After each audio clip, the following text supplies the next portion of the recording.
Hello বন্ধুরা, BD ছাদ কৃষি চ্যানেলের পক্ষ থেকে আপনাদেরকে স্বাগত। তো আপনারা দেখে বুঝতেই পারছেন যে এখানে আমি চুন নিয়েছি। এই চুনটা কী কারণে নিয়েছি আজকে আমি আপনাদেরকে দেখাবো। তো এখানে আপনারা দেখতে পাচ্ছেন যে একটি বেদানা গাছ। এই বেদানা গাছটি 1 মাস হয়েছে আমি রোপণ করেছি, কিন্তু এর পাশে যে ডালগুলো সেগুলো আমি পরিপূর্ণভাবে ছেটে দিইনি। তো আজকে আমরা এখানে যে ডালগুলো রয়েছে দেখুন, এই ডালগুলোকে আমরা ছেটে দিব।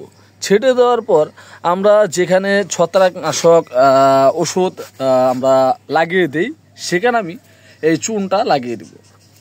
দেখুন, আমি কিছুদিন আগে কেটেছিলাম এই ছত্রাকনাশক ওষুধটা আমি দিয়ে দিয়েছিলাম।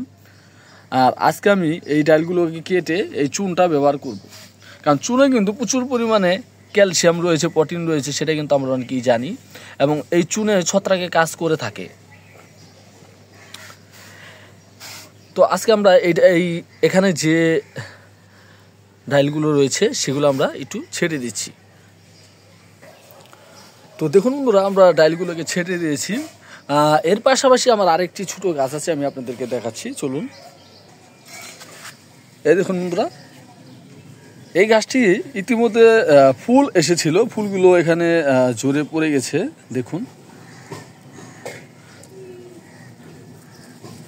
এই ডালটাকে আমরা কেটে দিব।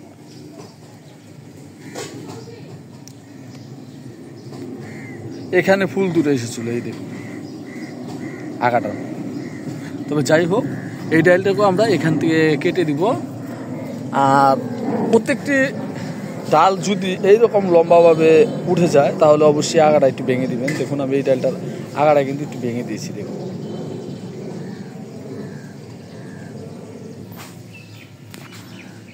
আর এখানে যে ডালের আগাটা দেখতেছেন, সেই ডালের আগাটাও আমি ভেঙে দিয়েছি, মানে কেটে দিয়েছি। এখন একটি তুলির সাহায্যে, বা আপনারা হাত দিয়েও দিতে পারেন, তো যেহেতু আমার তুলি আছে, আমি একটি তুলির সাহায্যে এখানে একটু বড়িয়ে দিচ্ছি।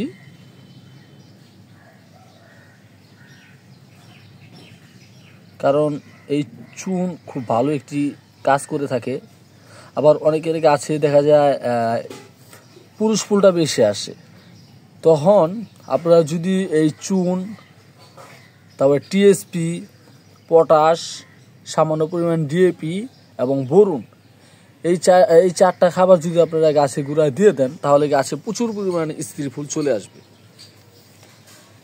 তো বন্ধুরা, ভিডিওটি ভালো লাগলে অবশ্যই চ্যানেলটি সাবস্ক্রাইব করবেন, লাইক করবেন, শেয়ার করবেন। এগুলো আজকের মতন আমি বিদায় নিচ্ছি।